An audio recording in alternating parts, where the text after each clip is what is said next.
magbibigay na naman po si Boss M ng munting biyaya.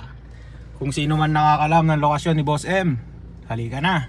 Kunin ang iyong sakong bigas at may kasamang cash. At huwag kalimutan ang Bring Me na hanger para magkaroon ng chance manalo ng scratch it. Naglalaman ng pera yan guys. Siguraduhin nakapollow, share at like kayo sa video ito at sa Boss M page.